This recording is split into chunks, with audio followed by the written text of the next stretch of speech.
నమస్తే. Welcome to our channel TGTV. వార్తా కథనాలపై విశ్లేషణ కార్యక్రమం మార్నింగ్ న్యూస్ కు స్వాగతం. నేను మీ జర్నలిస్ట్ సత్య.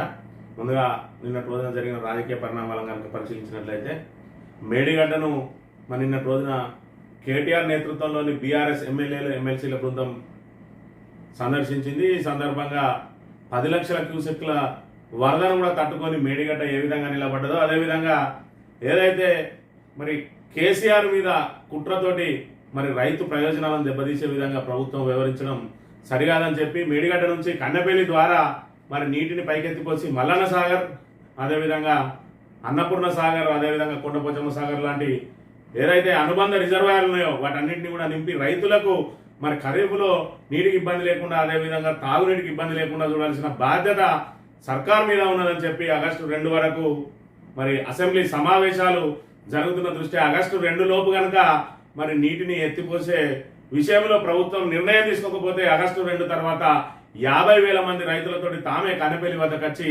పంపులు ఆన్ చేసి నీటిని పైకెత్తిపోసే కార్యక్రమాన్ని చేపడతామని కూడా నిన్న రోజున కేటీఆర్ ప్రభుత్వాన్ని హెచ్చరించడం జరిగింది. ఈ సందర్భంగా తక్షణమే స్పందించిన భారీ నీటిపారుదల శాఖ మంత్రి ఎల్లంపల్లి నుంచి 2-3 రోజుల్లో నీటిని ఎత్తిపోస్తామని చెప్పి అనుబంధ రిజర్వాయర్లు అన్నింటినీ కూడా నింపుతామని చెప్పి చెప్తూనే మరోవైపు ఏదైతే సుందిల్లా అన్నారం మేడిగడ్డ నుంచి నీటిని ఎత్తిపోసే కార్యక్రమాన్ని మాత్రం చేపట్టామని చెప్పిన అంశాన్ని కూడా మనం ఇక్కడ గమనించవచ్చు. ఇక ఎల్లంపల్లికి సంబంధించి చూసుకున్నట్లయితే గోదావరిలో వరద ఉధృతి ఏమాత్రం లేదు. సరిపడా నీళ్లు ఇంకా ఎల్లంపల్లి రిజర్వాయర్లో ట్యాంకు నిండలేదు కాబట్టి ఖచ్చితంగా మనకు ప్రాణహిత నీళ్లే దిక్కు, ప్రాణహిత నీటిని ఖచ్చితంగా ఎత్తిపోసుకోవాల్సిందే అని చెప్పి మరొక వైపు బీఆర్ఎస్ డిమాండ్ చేస్తూ ఉంటే ఎట్టి పరిస్థితుల్లో ఎన్డీఎస్ఏ నిపుణుల సూచనల మేరకే మేము నడుచుకుంటామని చెప్పి ప్రభుత్వం మొండి పట్టుదలతోటే ఉన్నది. మరోవైపు ఏదైతే ఇక్కడ ఉత్తమ్ కుమార్ రెడ్డి లేవనెత్తిన అంశాలు ఉన్నాయో అక్కడ ఏదైతే గేట్లు కనుక మూసినట్టయితే ఇక్కడ పూర్తి స్థాయిలో ముంపు గురయ్యే అవకాశం ఉన్నది, భద్రాచలం మునిగిపోయే అవకాశం ఉన్నదని చెప్పి కూడా వితండ వాదన చేసిన అంశాన్ని కూడా మనం ఇక్కడ గమనించవచ్చు. ఈ వార్తా కథనాలను కనుక పరిశీలించినట్లయితే ముందుగా నమస్తే తెలంగాణలో కాళేశ్వరం జలాల పంపింగ్కు 2 దాకా గడిపిస్తున్నాం, లేదంటే 50,000 మంది రైతులతో వచ్చి మోటార్లు ఆన్ చేస్తాం. కేటీఆర్ సవాల్ దిగొచ్చిన సర్కార్, కాంగ్రెస్ ప్రభుత్వ ఉద్దేశపూర్వక జాప్యంపై అసెంబ్లీలో నిలదీస్తాం. రేవంత్ రెడ్డి ఉత్తమ్ ఇప్పటికైనా రైతుల కోసం ఆలోచించాలి, కేసీఆర్ ను బదనాం చేయాలనే ఆలోచనలు మానుకోవాలి. ప్రభుత్వం కక్షపూరితంగా ధోరణితో రిజర్వాయర్లు ఎండిపోయినాయి, నీళ్ల కోసం అన్నదాతల ఎదురుచూపు పట్టించుకుని సర్కార్ మేడిగడ్డే కుట్రల్ని తట్టుకొని నిలిచి గెలిచిన కాళేశ్వరం గోదావరి జలాలను బీలకు మళ్లించేందుకు కేసీఆర్ నిర్మాణం. కాంగ్రెస్ సర్కార్ పై బీఆర్ఎస్ వర్కింగ్ ప్రెసిడెంట్ కేటీఆర్ ధ్వజం, బీఆర్ఎస్ బృందంతో మేడిగడ్డ పరిశీలన, గోదావరికి పూజలు అని చెప్పి 2 రోజుల పర్యటనలో భాగంగా మొదటి రోజు మిడ్ మానేర్ ను పరిశీలించిన ఎమ్మెల్యేల బృందం ఎమ్మెల్సీల బృందం కేటీఆర్ నేతృత్వంలో రాత్రి ఎన్టీపీసీలో బస చేసి ఉదయాన్నే కాళేశ్వరం వచ్చి కాళేశ్వరం దేవాలయంలో ప్రత్యేక పూజలు నిర్వహించిన అనంతరం గోదావరికి పూజలు చేసి కన్నెపల్లి పంప్ హౌస్ ను పరిశీలించడం జరిగింది. కన్నెపల్లి పంప్ హౌస్ కు ఎలాంటి గేట్లు వేయకుండానే ఏదైతే మేడిగడ్డ ప్రాజెక్టుకు గేట్లు వేయకుండానే కన్నెపల్లి పంప్ హౌస్ ద్వారా లిఫ్ట్ చేసే అవకాశం ఉన్నది. మరోవైపు అక్కడ మొత్తం కూడా అన్నారంలో నీటి చుక్క లేని పరిస్థితి, సుందిలలో నీటి చుక్క లేని పరిస్థితి. ఇక్కడ ఎల్లంపల్లికి కూడా ఏదైతే ఆ మినిమం లెవెల్స్ ఉన్నాయో ఆ మినిమం లెవెల్స్ కూడా ఇంకా అందుకోలేదు.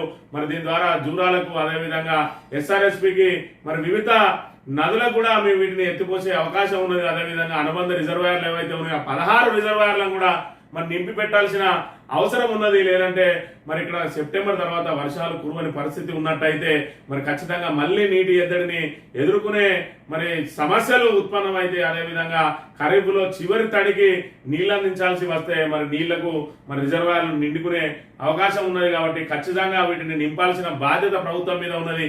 కేవలం కేసీఆర్ ను బదనాం చేయాలని కేసీఆర్ మీద కక్షతోటి ఇక్కడ రైతు ప్రయోజనాలను ఫలంగా పెడతా ఉన్నారు. ఇప్పటికే రబీలో కూడా నీళ్లు అందించే అవకాశం ఉన్నప్పటికీ కూడా నీటినన్నింటినీ సముద్రం పాలు చేసిరు. ఈ రోజు రోజుకు 70 టీఎంసీల నీళ్లు, సుమారు 10 లక్షల క్యూసెక్ల వరద నీరు ఇక్కడ సముద్రం పాలైతా ఉన్నది. వాటిని ఒడిసి పట్టుకొని రోజుకు 2 టీఎంసీల నీటిని పైకెత్తి పోసి వాటి రిజర్వాయర్లు అన్నింటినీ కూడా నింపే అవకాశం ఉన్నప్పటికీ కూడా ప్రభుత్వం మరి తాత్సారం చేస్తా ఉన్నదని చెప్పి ఇక్కడ నిన్న రోజున చెప్పిండు. ఈ సందర్భంగా మనం ముఖ్యంగా గమనించాల్సింది ఏంటంటే కొంతమంది ఇప్పటికి కూడా తెలియదు ఆ రకంగా గోదావరిలో వరద వస్తే ఇంకా మోటార్లు పెట్టి ఎత్తిపోయాల్సిన అవసరం ఏందని చెప్పి అంటే ఈ కాళేశ్వరం ప్రాజెక్టు స్వరూపం తెలియని వాళ్ళు మరి ఇప్పటికీ కాళేశ్వరం జిల్లాలన్నీ మరి 10 లక్షల క్యూసెక్ల నీరు పోతే మరి ఇంకా నీటిని ఎందుకు పైకెత్తిపోయాలని అంటా ఉన్నారు. మరి ఇక్కడ ఒక ప్రధానంగా మనం ఒక విషయాన్ని ఇక్కడ గమనించాల్సిన అవసరం ఎంతైనా ఉన్నది. ఏదైతే ఇక్కడ గోదావరి నదిని చూసుకున్నట్టయితే మరి ముందుగా ప్రాణహిత కలిసిన తర్వాత మరి ఇక్కడ మేడిగడ్డ దగ్గర పరిస్థితి ఏ విధంగా ఉన్నదంటే 10 లక్షల క్యూసెక్ల వరద గోదావరి కలకలలాడుతా ఉన్నది. ఇక్కడ ప్రాణహిత కలిసిన తర్వాత నిన్న రోజున ఏదైతే మరి ఇక్కడ బీఆర్ఎస్ బృందం ఎమ్మెల్యేలు ఎమ్మెల్సీల బృందం పర్యటించిన సందర్భంగా నిన్న తీసిన ఇది ఏరియల్ వ్యూ. దీనికి సంబంధించి గోదావరి కలకలలాడుతున్న దృశ్యాలను మనం ఇక్కడ చూడవచ్చు. ఇది ప్రాణహిత కలిసిన తర్వాత మేడిగడ్డ వద్ద కాళేశ్వరం నుంచి మేడిగడ్డ వద్ద ఉన్న దృశ్యాలు. ఇక్కడ 10 లక్షల క్యూసెక్ల నీరు సుమారు కిందికి వెళ్తున్న అంశాన్ని మనం ఇక్కడ ప్రధానంగా గమనించవచ్చు. నిన్న రోజున వీళ్ళందరూ పరిశీలిస్తున్న దృశ్యాలను కూడా మనం ఇక్కడ చూడవచ్చు. ఇదే గోదావరిలో మరి ఇక్కడ అన్నారం సుందిల బ్యారేజ్ ముందుకు కనుక వెళ్ళి చూసుకున్నట్లయితే అక్కడ పరిస్థితులు ఏ విధంగా ఉన్నాయనంటే ఇది గోదావరి కని దగ్గర గోదావరి కని బ్రిడ్జి మీద నుంచి చూస్తే గోదావరి పరిస్థితి ఇక్కడ చూసినట్లయితే చిన్న పాయ పారుతా ఉన్నది. ఇక్కడ ఈ నీళ్లు సుందిల నుంచి మరి అన్నారంకు పోయే నీళ్లు అన్నారం నుంచి మేడిగడ్డకు ఈ ద్వారానే మరి వెళ్తే ఇక్కడ గోదావరి పరిస్థితి చూసినట్టయితే అధ్వానంగా ఉన్నది. నీరు ఏదైతే మరి కాళేశ్వరం ప్రాజెక్టు మేడిగడ్డ ప్రాజెక్టు కుంగిపోయింది. మరి కుంగిపోయిన తర్వాత మరి దాన్ని పునరుద్ధరించకుండా నీటిని ఏదైతే వదిలేస్తా ఉన్నారో వాటిని నీటిని ఎత్తిపోయే మూలంగా వేసవి కాలంలో సైతం కలకలలాడిన ఈ గోదావరి కానీ బ్రిడ్జ్ వద్ద ఉన్న ఈ యొక్క దృశ్యాలను మరి ఈరోజు చూసుకున్నట్టయితే వర్షాకాలంలో కూడా ఇక్కడ ఇసుక తేలి మరి కనబడుతున్న దృశ్యాలను చూడవచ్చు. అందుకే ఇక్కడ కేటీఆర్ పదే చెప్తా ఉన్నది ఏంటంటే ప్రాణహిత నది ద్వారానే ఇప్పుడు వరద ప్రవాహం ఉన్నది. గోదావరిలో సరిపడా నీళ్లు లేవు. పైన ఏదైతే గోదావరి మీద మరి వాళ్ళు నీటిని రిజర్వాయర్లు కట్టుకున్నారో ఆ బాబ్లీ లాంటి ప్రాజెక్టు అవన్నిటిని కూడా నింపుకొని మనకు వదిలేటప్పటికి ఆల్రెడీ వరదలు పూర్తయిపోతాయి. మనకు నీళ్లు వచ్చే అవకాశం లేదు. కాబట్టి ఖచ్చితంగా మరి వీటన్నిటిని నింపేయాలని చెప్తా ఉన్నారు. ఏదైతే కొండపోచమ్మ సాగర్ ఒకప్పుడు ఈ విధంగా కలకలలాడేది మరి కేసీఆర్ హయాంలో ఇది కొండపోచమ్మ సాగర్కి సంబంధించి ఇక్కడ పర్యాటకులు కూడా మరి ఫోటోలు దిగి మరి ఎంజాయ్ చేసిన విషయాన్ని మనం ఇక్కడ గమనించవచ్చు. నిండుకుండలా ఉండే మరి కొండపోచమ్మ సాగర్ ప్రస్తుతం ఉన్న పరిస్థితిని మనకు చూసినట్టయితే వీళ్ళు పోయి కనబడుతున్న పరిస్థితిని మనం ఇక్కడ గమనించవచ్చు. వీటన్నింటినీ కనుక ఇప్పుడు నింపి పెట్టుకోకపోతే ప్రాణహిత నీటిని అలాగే మరి సముద్రంలోకి వదిలేసి ఈ రోజు రిజర్వాయర్లను కనుక ఎండబెట్టుకున్నట్టయితే మొన్నటి రబీ పరిస్థితులే మళ్ళీ ఖరీఫ్ లో కూడా రైతులకు ఎదురయ్యే అవకాశం ఉన్నది. అదేవిధంగా తాగునీటికి మరి ఇక్కడ ఏదైతే సమ్మర్ లో మరి ఎండాకాలంలో ఏ విధంగా అయితే కటకటలాడినే తాగునీటి కోసం ఇబ్బందులు పడరో మళ్ళీ ఇప్పుడు శీతాకాలంలో కూడా అదే పరిస్థితులు ఎదురయ్యే అవకాశం ఉన్నది. శీతాకాలం తర్వాత వచ్చే ఎండాకాలంలో అయితే మరింత దుర్భర పరిస్థితులు వచ్చే అవకాశం ఉన్నది. కాబట్టి ఖచ్చితంగా ఈ రిజర్వాయర్లు అన్నింటినీ కనుక నింపి పెట్టుకుంటేనే సాగునీటికి తాగునీటికి ఇబ్బందులు ఉన్నాయని చెప్తున్న అంశాన్ని ఇప్పటికి కూడా ప్రభుత్వం పెడచెవిన పెడతా ఉన్నది. దానికి మరి ఏమన్నామంటే ఎత్తిపోతలకు ఉత్తమం ఓకే, మిడ్మానర్ మొదలు రిజర్వాయర్లన్నీ నింపుతాం, ఎల్లంపల్లి నుంచి సాధ్యమైనన్ని నీళ్లు ఎత్తిపోస్తాం, 2-3 రోజుల్లో పంపింగ్ ను ప్రారంభిస్తాం. సాగునీటి పారుదల శాఖ మంత్రి ఉత్తమ్ కుమార్ రెడ్డి వెల్లడి. బీఆర్ఎస్ డెడ్లైన్తో రాష్ట్ర ప్రభుత్వంలో కదలిక. కాళేశ్వరంలో నీటిని నిల్వ చేస్తే ప్రమాదమట. జల ప్రవాహానికి సమ్మక్క బేరాలు కొట్టుకుపోతాయట. భద్రాచలం సహా 44 గ్రామాలు మునుగుతాయట. మంత్రి అవగాహన రాహిత్యంపై జర్నలిస్టుల విషయం అని చెప్పి ఏదైతే కొండపోచమ్మ సాగర్ వరకు కూడా మేము నీటిని ఎత్తిపోతామని చెప్తా ఉన్నాడు. ఎక్కడి నుంచి ఎత్తిపోస్తాడంటే మరి ఇక్కడ ఇదే గోదావరి మరి ఇక్కడ ఉన్న పరిస్థితులు ఈ విధంగా ఉంటాయి. ఎల్లంపల్లి ఎప్పుడు నిండాలి, ఆ ఎల్లంపల్లి ద్వారా ఎత్తిపోతే అవి ఎప్పుడు మరి రిజర్వాయర్లన్నీ నిండుకుంటాయి. ఇక్కడ ఒకవైపు ఏమో ప్రాణహిత నీళ్లు మరి వృధాగా మరి సముద్రం పాలవుతా ఉంటే గోదావరిలో మరి పైన మహారాష్ట్ర ఎక్కడికక్కడ నీటిని అక్కడ ఆనకట్టల్లో నిల్వ చేసుకుంటా ఉంటే మరి రాని నీటిని మేము ఎత్తిపోస్తామని చెప్పి ఉత్తమ్ కుమార్ రెడ్డి చెప్తా ఉన్నాడు. మరోవైపు ఏదైతే మేడిగడ్డకు సంబంధించి ప్రధానంగా ఇక్కడ ఈ బ్యారేజ్ గేట్లు ఏవైతే ఉన్నాయో ఆ గేట్లు ముయ్యాల్సిన అవసరం లేదు. వెళ్ళిపోతున్న వరద వెళ్ళిపోతూనే ఉంటది. ఏదైతే ఇప్పుడు కన్నెపల్లి నీటి సోర్స్ లో సంపులో చేరిన నీళ్లు వాటిని ఎంతవరకు ఎత్తిపోస్తే అంత మళ్ళీ సంపులకు నీరు చేరుతా ఉంటాయి కాబట్టి ఆ సంపుల ద్వారా ఎత్తిపోయండి, అన్నారం గేట్లు ముయ్యండి, సుందీల గేట్లు ముయ్యండి, అక్కడ కూడా వచ్చిన నీటిని వచ్చినట్టు పైకెత్తిపోస్తాం, ఎలాంటి ఇబ్బందులు ఉండవు. అసలు అన్నారం ప్రాజెక్టు కానీ సుందీల ప్రాజెక్టు కానీ చిన్న చిన్న సీపేజీలు తప్ప దానికి ఎలాంటి ప్రమాదం లేదు. ఆల్రెడీ ఆ సీపేజీలు కూడా గ్రౌటింగ్ చేసిండు, దానికి ఎలాంటి ప్రాబ్లం లేదు. ఇవాళ ఎన్డీఎస్ఏ కూడా కేంద్ర ప్రభుత్వం చేతిలో కీలుబొమ్మగా మారి మరి కేంద్ర ప్రభుత్వ విధానాలకు అనుగుణంగా పనిచేస్తా ఉన్నది.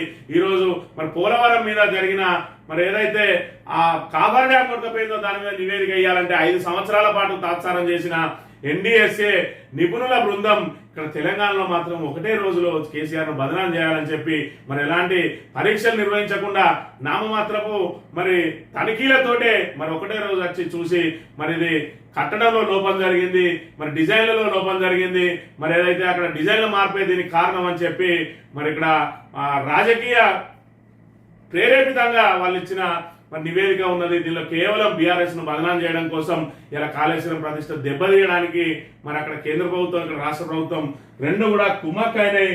మరి ఇది పద్ధతి కాదు, రైతు ప్రయోజనాలను దృష్టిలో పెట్టుకోవాలి. అది మరి కేసీఆర్ ఇంట్లో కట్టుకున్న ప్రాజెక్టు కాదు కాళేశ్వరం అనేది, అది రైతు ప్రయోజనాల కోసం ప్రతిష్టాత్మకంగా దేశంలోనే అత్యంత పొడవైన, ప్రపంచంలోనే అత్యంత పొడవైన మరి ఇక్కడ ఎత్తిపోతల పథకంగా కాళేశ్వరం రికార్డు సృష్టించింది.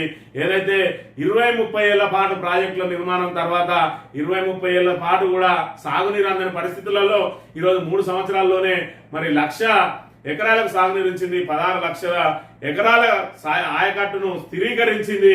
మరి మిగతా ఏదైతే కెనాల్స్, అప్రోచ్ కెనాల్స్, అదేవిధంగా గ్రావిటీలు అన్నింటినీ కూడా పూర్తి స్థాయిలో భూసేకరణ చేయాల్సి ఉన్నది. అవన్నీ చేసి మరి సుమారు 1 కోటి ఎకరాలకు నీళ్లు అందించే కాళేశ్వరం ప్రాజెక్టు ఫలాలను మరి రైతులకు అందించాల్సింది పోయి దాని మీద మరి దాని ప్రతిష్టను మతకబారుతా ఉన్నారు. ఇది కేవలం కేసీఆర్ మీద కక్ష ఉంటే కక్ష తెచ్చుకోండి. కేసీఆర్ ను బదనాం చేసిండ్రు, కక్ష తెచ్చుకున్నారు, దింపేయాలనుకున్నారు, దింపేసిండ్రు. ఇంకా ఎందుకు కేసీఆర్ మీద కక్ష? ఇప్పుడు రైతుల ప్రయోజనాల కోసం పనిచేయండి అని చెప్పి నిన్నటి రోజున మరి ఇక్కడ కేటీఆర్ మరి చేసిన వ్యాఖ్యలు తెలంగాణ ప్రజానికం అంతా కూడా గమనిస్తా ఉన్నది. మరి మరోవైపు ఇక్కడ ఉత్తమ్ కుమార్ రెడ్డి చెప్పే అంశాలు మరి ఉట్టికి స్వర్గానికి అందకుండా ఉన్నాయి. ఇక్కడ మేడిగడ్డకు గేట్లు వేయాల్సిన అవసరమే లేకుండా నీటిని ఎత్తిపోస్తే మరి మేము నీళ్లు పైకెత్తిపోస్తే కిందెట్లా మునక అవుతుంది అనేది ఈయన ప్రజలకు సమాధానం చెప్పాలి. భద్రాచలం మునిగిపోతుంది అంటాడు. అసలు మేడిగడ్డ గేట్లే క్లోజ్ చేయమని చెప్పట్లేదు వాళ్ళు, ఇంకా నీకు ముంపేనంగా వస్తుంది. మరి భద్రాచలం ఏ విధంగా మునిగిపోతుంది? మరి వీళ్ళ మాటలు మరి ఏదైతే చెప్పటోడు లోకు అన్నట్టు చెప్పటోడు మరి ఎట్లా ఉంటే వాళ్ళ ముందు శంఖం ఉత్తాన్నారు మరి ఉత్తమ్ కుమార్ రెడ్డి. మరి వీళ్ళ పరిస్థితి చూసినట్టయితే కేవలం బదనాం చేయడానికి ఏదైతే వాళ్ళు ఎన్నికల ముందు చేసిండ్రో దాన్నే మరి నిజమని ప్రజలను ఇంకా కూడా నమ్మించే ప్రయత్నాలు చేస్తా ఉన్నారు. అందులో భాగంగా రైతు ప్రయోజనాలను తాకట్టు పెడతా ఉన్నారు. మరోవైపు ఎత్తిపోస్తే కరెంటు ఖర్చులు అవుతా ఉంటాయన్నాడు. ఎల్లంపల్లి నుంచి కూడా ఎత్తిపోయాల్సిందే కదా, మరి అక్కడి నుంచి అయితే కరెంటు కాలదా? అంటే ఏదైతే ఇక్కడ మేడిగడ్డ నుంచి ఎల్లంపల్లి వరకు ఎత్తిపోసేదే కరెంటు ఖర్చుల కింద లెక్క కట్టదా? మరి అక్కడి నుంచి ఏదైతే ఎల్లంపల్లి నుంచి మొదలు పెడితే సంగారెడ్డి వరకు, అదేవిధంగా నల్గొండ వరకు, మరి ఖమ్మం వరకు కూడా ఎత్తిపోతే అప్పుడు కరెంటు బిల్లులు కావా అని చెప్పి తెలంగాణ ప్రజలందరూ తిరగబడే రోజే కాంగ్రెస్ కన్ను జరుపుతుందనే విషయాన్ని మనం ప్రధానంగా గమనించాల్సిన అవసరం ఉన్నది.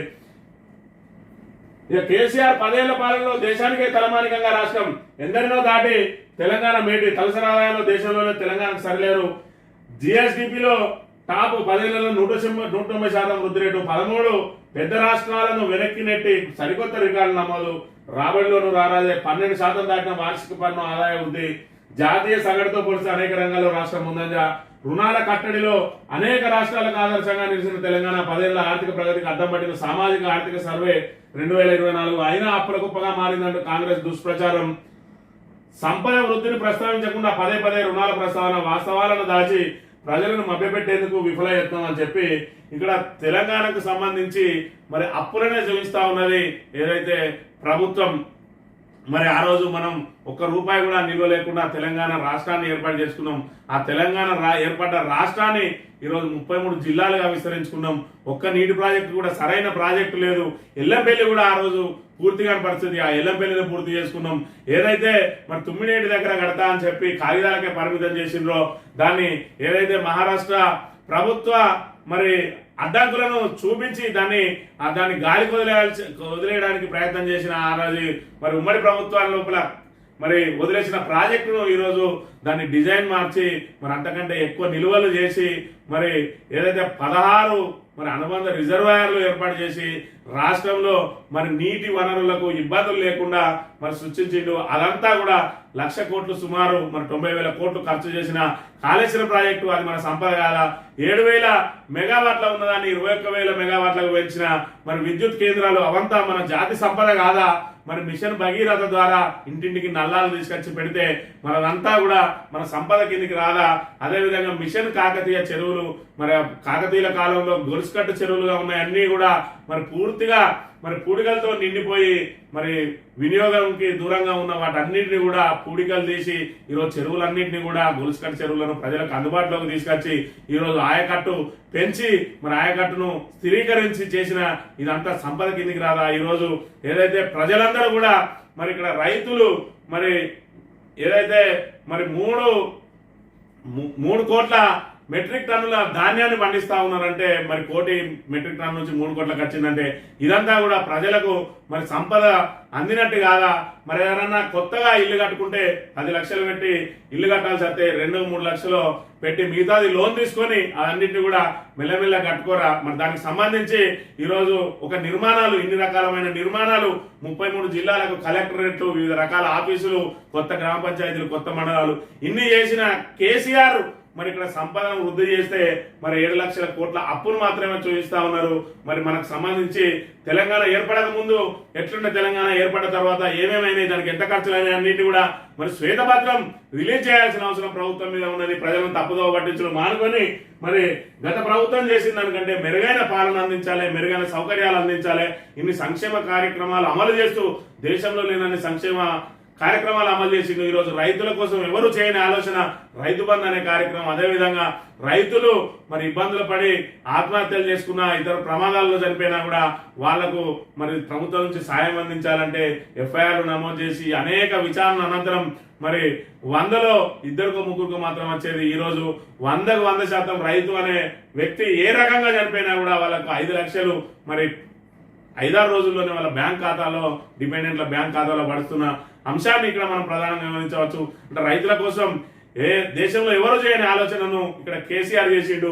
దాన్ని మరింత మెరుగుపరుచుకుంటూ ఇంకా సంక్షేమాన్ని మరి వృద్ధి చేసుకుంటూ అదేవిధంగా అభివృద్ధిలో పోటీ పడుతూ వెళ్లాల్సిన ప్రభుత్వం కేవలం ఆరోపణలతోనే సరిపెడతా ఉన్నది. మరి ఇక్కడ ఏదైతే రాష్ట్రానికే జల భాండాగారంగా నిలిచిన కాళేశ్వరం మీద ఇంకా కుట్రలు మానుకోవడం లేదనే అంశాన్ని కూడా మనం ఇక్కడ గమనించవచ్చు.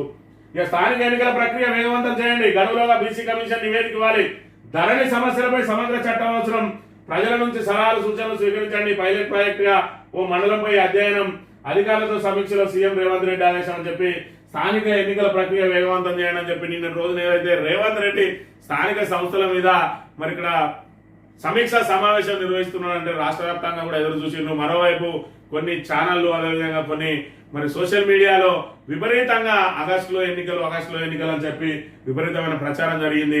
అసలు వీళ్ళకు జాబితా ఏదైతే ఓటర్ల జాబితా వచ్చే వరకే ఆగస్టులో వస్తుంది, దాని మీద బీసీల లెక్కలు చేసి వాటి అన్నిటి మీద నివేదికలు రూపొందించేటప్పటికి అక్టోబర్ దాటిపోతుంది.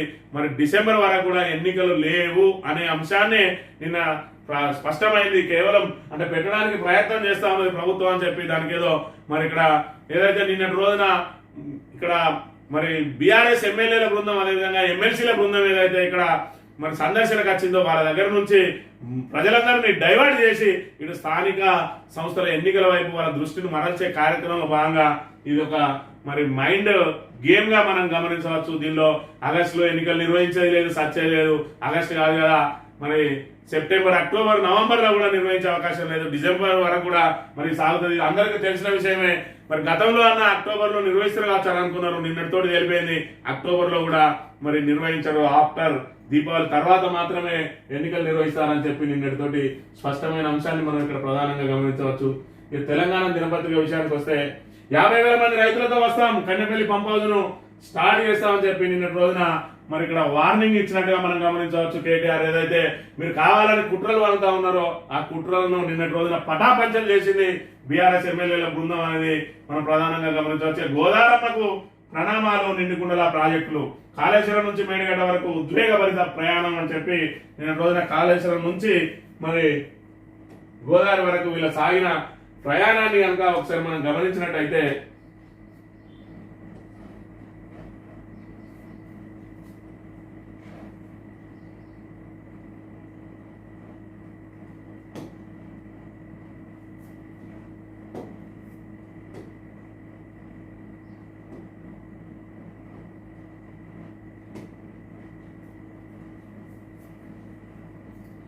మేడిగడ్డ బ్యారేజ్ మీద మరి ఇక్కడ ఎమ్మెల్యేలు ఎమ్మెల్సీల మరి వాహన ర్యాలీని మనం చూడవచ్చు. అక్కడ నిన్న రోజున ప్రధానంగా ఎక్కడైతే పిల్లర్ కుంగిందో అక్కడి వరకు కూడా వెళ్ళి పరిశీలించిండ్రు. ఆ కుంగిన పిల్లర్ కూడా ఏమాత్రం చెక్కు చెదరకుండా తట్టుకొని నిలబడ్డది. 10 లక్షల క్యూసెక్ల వరదను కూడా అనే అంశాన్ని మనం ఇక్కడ ప్రధానంగా గమనించవచ్చు. నిన్న రోజున మరి ఇక్కడ కాళేశ్వరం అంటే కన్నెపల్లి పంపాదు కాళేశ్వరంకు మరి దగ్గరలో ఉంటుంది. అక్కడ కన్నెపల్లి నుంచి మేడిగడ్డ వరకు కూడా ఇక్కడ ఎమ్మెల్సీలు ఎమ్మెల్యేల బృందం ఇక్కడ వరకు ప్రయాణం సాగింది. కన్నెపల్లిలో అక్కడ పంపాదులను పరిశీలించి మరి వాస్తవ పరిస్థితులను ప్రజలకు కళ్ళ కట్టినట్టు వివరించిండు. అదేవిధంగా ఏదైతే ఎమ్మెల్యేలు ఎమ్మెల్సీల బృందం మేడిగడ్డను సందర్శించిందో యావత్ మరి భారతదేశ ప్రజల కళ్ళన్నీ కూడా మేడిగడ్డ వైపు మళ్ళీ వాళ్ళు మేడిగడ్డ స్వరూపాన్ని అక్కడ ప్రధానంగా గమనించిండు. కూలింది అన్న దాని మీద మరి టీవీగా నిలబడ్డ అంశాన్ని కూడా నిన్న ప్రధానంగా చూసిన అంశాన్ని మనం ఇక్కడ గమనించవచ్చు. మోటార్లు రన్ చేస్తే కరెంటు బడ్జెట్ పెరుగుతుంది. ఎల్లంపల్లి నుండి పంపింగ్ చేస్తాం మేడిగడ్డపై మంత్రి ఉత్తమ్ కామెంట్లు. మోటార్లు రన్ చేస్తే కరెంటు బడ్జెట్ పెరుగుతుంది. ఎల్లంపల్లి నుండి పంపింగ్ చేస్తాం. మరి ఎల్లంపల్లిలో పంపులు ఆన్ చేయకుండా ఏ విధంగా పంపింగ్ చేస్తాడు? ఈయన వీడికి కాలువలకు అడ్డం బండి దొబ్బుకుంటా పోతాడా అనే అంశం మరి వీళ్ళు అవగాహన ఉండి మాట్లాడుతారా అవగాహన లేక మాట్లాడుతారా? ప్రజలు పిచ్చోళ్ళు అని చెప్పి మరి ఏం చెప్పినా అది నమ్ముతారని చెప్పి మాట్లాడుతారో పూర్తి స్థాయిలో వీళ్ళకి అవగాహన లేదు. రైతుల మీద మరి వీళ్ళకి చిత్తశుద్ధి లేదు. రైతులకు నీళ్ళు అందించాలన్న ఆసక్తి లేదు. ఇది వీళ్ళ మాట. కేవలం తమ పంతం నెగ్గించుకోవడానికే తప్ప మరి ఎట్టి పరిస్థితుల్లో రైతు ప్రయోజనాల కోసం ఏమాత్రం ఆలోచించడం లేదని చెప్పి ఇక్కడ మనం గమనించవచ్చు. దేవుడా కాంగ్రెస్ వాళ్ళ మనసు మార్చు. బీఆర్ఎస్ వర్కింగ్ ప్రెసిడెంట్ ఆధ్వర్యంలో ఆ పార్టీ ఎమ్మెల్యేలు ఎమ్మెల్సీలు ఇతర నేతలు శుక్రవారం మేడిగడ్డను పరిశీలించారు. ఈ సందర్భంగా ఎమ్మెల్యే ప్రశాంత్ రెడ్డి గంగమ్మ తల్లికి నమస్కరిస్తూ దేవుడా ఈ కాంగ్రెస్ పార్టీ నాయకులు రేవంత్ రెడ్డి మనసును మార్చు అని చెప్పి ఆయన భగవంతుని వేడుకున్న అంశాన్ని మనం ఇక్కడ గమనించవచ్చు. ఈయన కోమటిరెడ్డి వెంకటరెడ్డి ఈయన మాట్లాడితే తలాతోక ఉన్నది. ఈయన ఏం మాట్లాడుతుందో తెలియదు. ఈయనకు మరి ఏ అంశం మీద కూడా స్పష్టమైన అవగాహన ఉన్నది. మొన్న అసెంబ్లీలో చూసినాం. అసెంబ్లీలో రేవంత్ ఏదైతే ఇక్కడ వాళ్ళు మరి ఇక్కడ కేటీఆర్ గాని అదేవిధంగా హరీష్ రావు గారు మాట్లాడుతుంటే దాన్ని కౌంటర్ చేయడానికి నిలబడితే స్పీకర్ నన్ను లెక్క చేయకుండా రేవంత్ రెడ్డి గారు మన వెంకటరెడ్డి గారు కూర్చోండి అని చెప్పి మైక్ ఇవ్వడానికి కూడా ఆయనకు అవకాశం ఇవ్వలేదు. అంటే రేవంత్ రెడ్డి ముందే చెప్పి పెట్టిండు. ఆయన ఏం మాట్లాడుతారో తెలియదు. ఆయన మాట్లాడితే మనం ఇరుక్కపోతాం. ఆయనకు సబ్జెక్ట్ ఉన్నది, ఆయనకు తలకాయ ఉన్నది. మరి ఆయనకు ఎట్టి పరిస్థితుల్లో మైక్ ఇవ్వద్దని స్పీకర్కి ఆదేశించిండు కావచ్చు. మరి మైక్ అడిగితే ఈయన పరిస్థితి మనం గమనించవచ్చు. బీఆర్ఎస్ కథం చేస్తాం. మంత్రి కోమటిరెడ్డి సంచలన వ్యాఖ్యలు. బడ్జెట్ పై ప్రశంసలు చల్లు. నా ప్రస్థానంలో ఇదే బెస్ట్ బడ్జెట్. పాత అప్పులకు వడ్డీలు కడుతున్నామన్న మంత్రి పాత అప్పులకు వడ్డీలు కడతాడా ఏం చేస్తాడా అన్నది నిన్న బట్టి విక్రమార్క అక్కడ ప్రధానంగా చూపించిండు. మరి నెలకు 4,000 వడ్డీ ప్లస్ కిస్తీలు కడితే ఇప్పటికే 35,000 కోట్లు రుణం తీసుకున్నారు. 8 నెలలకు లెక్కేసుకున్నా 32,000 కోట్లే. మరి పోతే ఇంకా 3,000 కోట్లు అదనంగా అప్పు తీసుకున్నారు. మరి అప్పుల సంసారాన్ని మేము దాన్ని పూడుస్తున్నాం అప్పులు అని చెప్పి చెప్తా ఉన్నారు. ఆ అప్పులు పూడ్చడానికి మీరు అప్పులు తీసుకుంటే ఇంకా ఏ రకంగా పూడ్చినట్టో తెలంగాణ ప్రజలకు కూడా వివరించి చెప్పాలి అని చెప్పి మరి ఇక్కడ ప్రధానంగా తెలంగాణ ప్రజల నుంచి డిమాండ్ వినిపిస్తా ఉన్నది. సాక్షి దినపత్రిక విషయానికి వస్తే లాహిరిలో ఓహో పారిస్ ఊగెన్లే. ప్రపంచం ఎదురు చూసిన పారిస్ ఒలింపిక్స్ కు శుక్రవారం జయగంట మోగింది. గత విశ్వ క్రీడలకు భిన్నంగా ఆతిథ్య వేడుకకు దూరంగా సాధారణ జనానికి దగ్గరగా ఆరంభ వేడుకలు ప్యారిస్ నడిపొట్టున సెన్ నదిపై అట్టహాసంగా సాగాయి. మార్చ్ ఫాస్ట్ మానలేదు. పతాకదారికి ప్రత్యేకత లేదు. ఆటగాళ్ళంతా ఒకటే. అన్ని దేశాలు లాహిర్ అంటూ పడవల్లోనే పరేడ్ చేస్తూ ఒలింపిక్స్ కి ఎన్నడూ లేని ఎప్పుడూ చూడని కొత్త శోభ తెచ్చారు. ఫ్రెంచ్ కళలు అద్దారు. వైపు నదిలో వివిధ దేశాలకు చెందిన జట్లు వేరేస్తుంటే నది తీరం వెంట ఫ్రెంచ్ కళలు విభిన్న కళాకృతులు నృత్యకారుల కొయ్యలు అప్రపరిచాయి. భారత బృందానికి badminton star PV Sindhu, table tennis star అత్యంత శరత్ కమల్ పతాకదారులుగా వ్యవహరించారు. ప్రారంభోత్సవం ముగియడంతో నేటి నుంచి క్రీడాకారులు తమ పథకాల వేట మొదలు పెట్టనున్నారని చెప్పి మరి ఏదైతే ప్యారిస్ నగరంలో ఇక్కడ ఒలింపిక్ క్రీడలు ప్రారంభమవుతున్నాయి. ఒలింపిక్ క్రీడల ప్రారంభోత్సవం అంటే మరి స్టేడియంలో మరి నృత్యాలతోటి మరి ఇక్కడ ఆటగాళ్ళ మార్చ్ ఫాస్ట్ తోటి మరి హోరెత్తుతుంది బాంబుల మూతలతోటి. అందుకు భిన్నంగా నిన్నటి రోజున సెన్ నదిలో మరి ఇక్కడ పడవల్లో క్రీడాకారులు అందరూ కూడా ఊరేగుతూ మరి అక్కడ వాళ్ళ ప్రారంభోత్సవ వేడుకలను వినూత్నంగా నిర్వహించింది నిన్నటి రోజున మరి ఇక్కడ ప్యారిస్ అని చెప్పి మనం ప్రధానంగా గమనించవచ్చు. ఇక మరో 90 రోజుల్లో 30,000 ఉద్యోగాలు ఇప్పటికే 30,000 ఉద్యోగాలు భర్తీ చేశాం సీఎం రేవంత్ రెడ్డి. ఇంకా కూడా ఈయన అబద్ధాలతోటి పేక మేడలు కడతా ఉన్నాడు. ప్రజలందరూ కూడా నేను కట్టే పేక మేడల్నే మీరు పక్కా భవనాలుగా భావించాలని చెప్తా ఉన్నాడు. నిన్నటి రోజున బట్టి విక్రమార్క ఆల్రెడీ బడ్జెట్ సమావేశంలో చెప్పిండు 30,000కు నియామక పత్రాలు మాత్రమే ఇచ్చినామని. ఇంకా కూడా ఆయన అబద్ధాలు మానడం లేదు. 30,000 ఉద్యోగాలు ఇచ్చేసినామంటాడు. మరి వాటికి ఎప్పుడు కౌన్సిలింగ్ చేసిండు, ఎప్పుడు నోటిఫికేషన్ ఇచ్చిండు, ఎప్పుడు నియామక పరీక్ష పెట్టిండు, ఎప్పుడు మరి వాళ్ళని ఎంపిక చేసిండు, ఎప్పుడు వాళ్ళకు నియామక పత్రాలు ఇచ్చిండు. సిగ్గు ఎగ్గు లేకుండా మరి మందికి పెట్టిన బిడ్డను మా బిడ్డ అని చెప్పుకుంటారని చెప్పి ఏదైతే పదే పదే కేసీఆర్ చెప్తాడో దాన్నే నిజం చేస్తా ఉన్నాడు రేవంత్ రెడ్డి అనే అంశాన్ని మరి ఇక్కడ ప్రతిపక్షాలు అన్ని విమర్శిస్తున్నాయి. దాన్ని కూడా మనం గమనించవచ్చు. ఇక స్థానిక ప్రక్రియను వేగవంతం చేయండి అధికారులకు సీఎం రేవంత్ రెడ్డి ఆదేశం అని చెప్పి ఇది కేవలం నిన్నటి రోజున మరి ప్రజల దృష్టి మరల్చడానికి కేవలం మరి మేడిగడ్డ సందర్శనకు వచ్చింది కాబట్టి రాష్ట్ర వ్యాప్తంగా ప్రజలందరూ ముఖ్యంగా రైతులందరూ గ్రామీణ ప్రజలందరూ కూడా మరి ఆ పర్యటన మీదకి ఆసక్తిగా చూస్తున్న నేపథ్యంలో మరి ఇక్కడ వాళ్ళ మనసును వాళ్ళ మైండ్ను డైవర్ట్ చేయడానికి అందరినీ స్థానిక సంస్థల వైపు చూపించి మరి స్థానిక సంస్థలనే మరి ఎన్నికలు జరుగుతాయా అనే ఒక చర్చను తీసుకొచ్చి దాన్ని మరి ప్రజల్లోకి వెళ్లకుండా ప్రయత్నం చేద్దామని చూసిండు. కానీ మరి ఇక్కడ అందరూ కూడా నిన్నటి మేడిగడ్డ పర్యటన మీద దృష్టి పెట్టిండు. మేడిగడ్డలో మరి బ్యారేజ్ స్థితిగతులు ఏ విధంగా దృష్టి పెట్టిండు. నిన్నటి రోజున డ్రోన్ ద్వారా కూడా తీసి అసలు మేడిగడ్డ చెక్కు చెదరకుండా ఏ విధంగా నిలబడ్డదు అనేది మరి రాష్ట్ర ప్రజలందరికీ కూడా వివరించడంలో బీఆర్ఎస్ బృందం మరి సక్సెస్ అయిందనడంలో ఏమాత్రం సందేహం లేదు. ఆంధ్రజ్యోతి విషయానికి వస్తే దీపావళి తర్వాత స్థానిక ధమాకా, నవంబర్లో నోటిఫికేషన్, డిసెంబర్లో ఎన్నికలు, బీసీలకు రిజర్వేషన్ల పెంపుపై తర్జన భర్జన. ఈ డిసెంబర్లో నిర్వహించే ఎన్నికలకు నిన్నటి రోజున అంత హడావిడి ఎందుకు చేసింది అనేది ఇప్పటికైనా ప్రజలకు అర్థమై ఉండాలి. కేవలం మేడిగడ్డ నుంచి దృష్టి మరల్చే కార్యక్రమంలో భాగంగా మాత్రమే ఈ స్థానిక ధమాకా అనేది మొదలుపెట్టిందనే అంశాన్ని ఇప్పటికైనా ప్రజలు గమనించాలి. నేడే నీతి ఆయోగ్ భేటీ, వికసిత భారత్ లక్ష్యాన్ని సాధించడంపై చర్చలు, సమావేశాన్ని బహిష్కరించాలని ఇండియా కూటమి సీఎంల నిర్ణయం. హాజరు కాబోనని ఇప్పటికే ప్రకటించిన ముఖ్యమంత్రి రేవంత్ రెడ్డి భేటీకి హాజరై బెంగాల్ విభజన ప్రతిపాదనలపై నిలదీస్తామని మమత వెల్లడి. నీతి ఆయోగ్ రద్దు చేసి ప్రణాళిక సంఘాన్ని పునరుద్ధరించాలని డిమాండ్.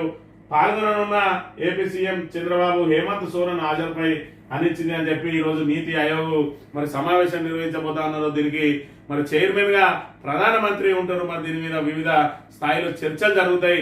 గతంలో ఏదైతే తెలంగాణ రాష్ట్రానికి నిధులు ఇవ్వలేదని చెప్పి కేసీఆర్ కూడా నీతి ఆయోగ్ సమావేశాన్ని బహిష్కరిస్తే మరి నీతి ఆయోగ్ సమావేశాన్ని బహిష్కరిస్తే మన వాణి ఏ విధంగా వినబడుతుంది, ఖచ్చితంగా దానికి హాజరు కావాలి.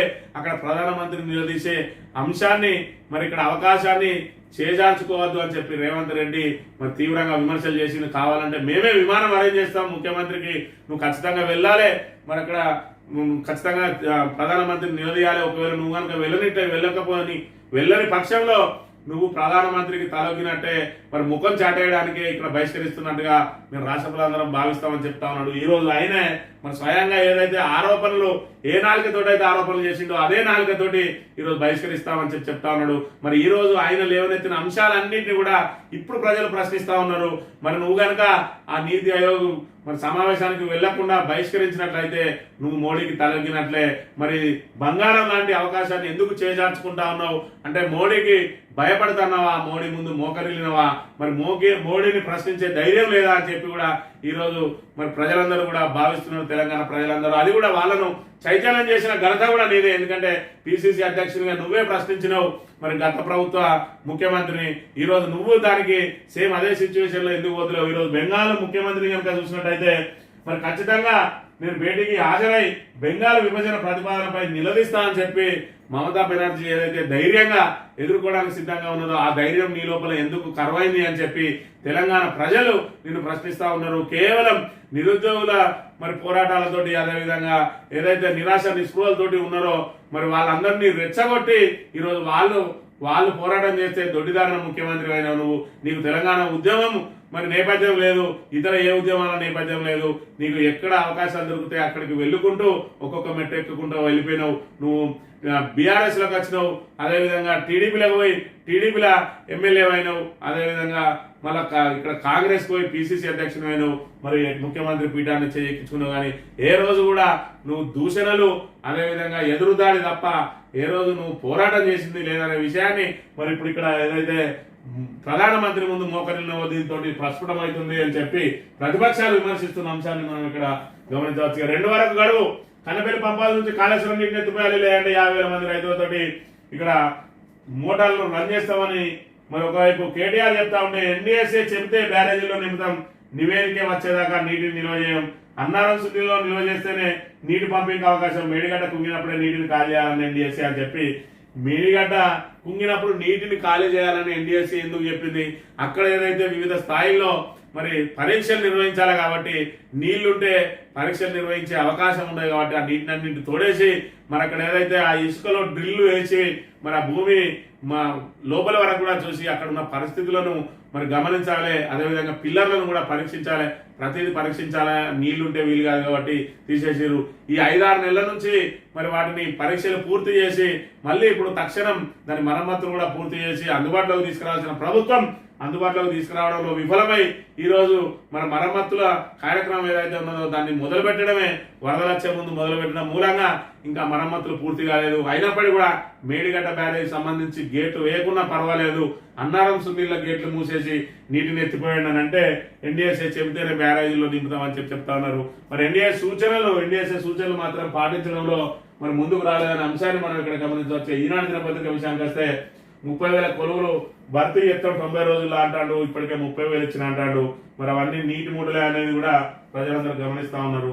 1000 కోట్లు దోచేసి మాపై నిందల ఏమన్నంటే మరి 1000 కోట్లు దోచేసిందని చెప్పడం తప్ప ఏ విధంగా దోచిందనే దానికి వీళ్ళ దగ్గర ఆధారాలు లేవు. మరి ఇక్కడ ఇలా రాహుల్ గాంధీ ఇలా నాయకుడే వచ్చి 1,00,000 కోట్ల దోపిడీ జరిగింది అన్నాడు. మొత్తం 90,000 కోట్లు కాళేశ్వరానికి నిర్మాణానికి అయితే అందులో 1,00,000 కోట్లు ఏ విధంగా దోచుకుంటారు?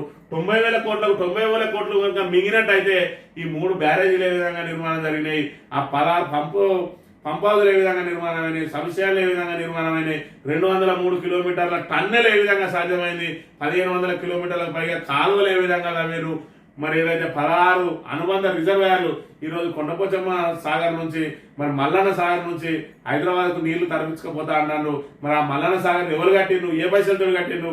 మరి 1,00,000 కోట్లు మింగితే మరి ఇక్కడ ఇవన్నీ ఏ విధంగా సాధ్యమైనవి? మీరు వదిలేసిండ్రు నిర్మాణాన్ని ఎల్లంపల్లి, దాన్ని పూర్తి చేసినాకంతా కూడా బీఆర్ఎస్ ప్రభుత్వం అనే విషయాన్ని ఇక్కడ ప్రధానంగా గమనించాలి. ప్రభుత్వానికి నేరపూరిత నిర్లక్ష్యం. కన్నెపల్లి నుంచి నీటిని ఎత్తిపోయండి, ఆగస్టు 2 వరకు గడుస్తాం, స్పందించకుంటే 50,000 మందితోటి ఖచ్చితంగా మరి మేమే మోటార్లను ఆన్ చేస్తామని చెప్పి నిన్న రోజున సీరియస్ గా వార్నింగ్ ఇచ్చిండు మరి కేటీఆర్ గారు. స్థానిక వార్తల విషయానికి వస్తే బీఆర్ఎస్ బృందం కాళేశ్వరం యాత్ర సాగునీటి కోసం ఉదయమే గోదావరి నుంచి బయలుదేరిన ఎమ్మెల్యేలు ఎమ్మెల్సీల నాయకులు గోదావరి మేడిగడ్డ బ్యారేజీ కన్నెపల్లి పంప్ హౌస్ పరిశీలన అని చెప్పి గోదావరి కానీ మంచిర్యాల బ్రిడ్జి పై నుంచి ఇందాక మనం చూసినాం ఏవైతే మరి విజువల్స్, గోదావరి కానీ మంచిర్యాల బ్రిడ్జి పై గోదావరి నదిని పరిశీలిస్తున్న కేటీఆర్ ఇక్కడ చూసుకున్నట్టయితే అక్కడ మరి కాళేశ్వరం దగ్గర ప్రాణహిత కలిసిన తర్వాత ఏ విధంగా ఉన్నది గోదావరి, ఇక్కడ ఎండిపోయి ఇసుక తెప్పలతోటి ఏ విధంగా కనబడతా ఉన్నదో గోదావరిని మీరు ప్రధానంగా గమనించాలి. అందుకే పదే చెప్తా ఉన్నది బీఆర్ఎస్, గోదావరిలో నీటిని మరి వచ్చిన నీటిని వచ్చినట్టు అక్కడ మహారాష్ట్ర ఆపేసి బ్యారేజీలు నింపుకుంటా ఉన్నది. మన వరకు వచ్చేటప్పటికి వరదలు వర్షాలన్నీ కూడా బంద్ అయితే మరి మనకి ఇబ్బంది అవుతుంది కాబట్టి ఖచ్చితంగా నీటిని ఎత్తిపోసి మన అనుబంధ రిజర్వాయర్లన్నీ నింపి పెట్టమని చెప్తున్నా మరి ఇక్కడ ప్రభుత్వం పెడచెవిన పెడతా ఉన్నది. వాళ్ళకు పాలన అనుభవం లేదు, అదేవిధంగా కక్ష కార్పణ్యాలు తప్ప రైతు ప్రయోజనాలు మరి చూడడం లేదనే విషయాన్ని కూడా మనం ఇక్కడ గమనించవచ్చు. ఇక చిన్న సమస్యను చూపి అవాస్పాలు చేసే కుట్రలు కాంగ్రెస్ సర్కార్ రైతు నాగం చేస్తున్నది. ఆగస్టు 2లోగా పంపులు ఆన్ చేయాలి అంటే మరి తక్షణం స్పందించిన అంశాన్ని కూడా మనం గమనించవచ్చు. ఇక మంత్రి నియోజకవర్గం మంత్రి శ్రీధర్ బాబు సొంత నియోజకవర్గానికి సంబంధించిన అంశాన్ని పరిశీలించినట్లయితే ఎగ్లాస్పూర్ స్కూల్ అధ్వానం, ఆవరణ అంతా బృదమయం, ఎక్కడికక్కడ నిలుస్తున్న వర్షం నీరు, తరగతి గదుల్లోకి వెళ్లేందుకు పిల్లల సర్కస్ వీళ్లు, కలెక్టర్ ఆదేశించిన మారని తీరు. ఇక్కడ మంతనికి అతి సమీపంలో ఉంటుంది ఎగ్లాస్పూర్ స్కూలు దుస్థితికి సంబంధించి రహదారి మొత్తం బృదమయం.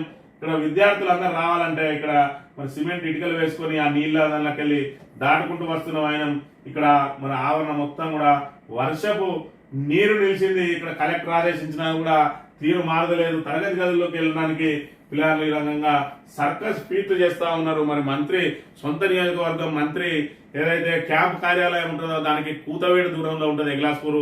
అక్కడ స్కూల్ పరిస్థితి ఇక్కడ ఉంటే ఇంకా మారుమూల పల్లెల్లో అంకెర పలమల లాంటి గ్రామాల్లో ప్రభుత్వ పాఠశాల మరి పనితీరు వాటి సౌకర్యాల తీరు ఏ విధంగా ఉంటుందని ఇక్కడ మనం ప్రధానంగా గమనించవచ్చు. ఇక్కడ కాంగ్రెస్ ప్రజాపాలన ప్రజాప్రభుత్వం అని చెప్పి ఊదరగొట్టడం తప్ప ఇక్కడ కనీస సౌకర్యాలు కల్పించడంలో మరి ఏ మేరకు నిర్లక్ష్యం వహిస్తుందనే విషయాన్ని మనం ఇక్కడ ప్రధానంగా గమనించవచ్చు. ఇక్కడ మంత్రి నియోజకవర్గంలోనే మరి ఈ రకమైన దుస్థితి ఉంటే ఇంకా మామూలు ప్రతిపక్ష ఎమ్మెల్యేలు ఉన్న కాడ మరి పరిస్థితులు ఏ విధంగా ఉంటాయనేది కూడా మనం ప్రధానంగా గమనించవచ్చు. ఇది ఈరోజు మార్నింగ్ న్యూస్. తిరిగి రేపు కలుద్దాం. Thank you very much.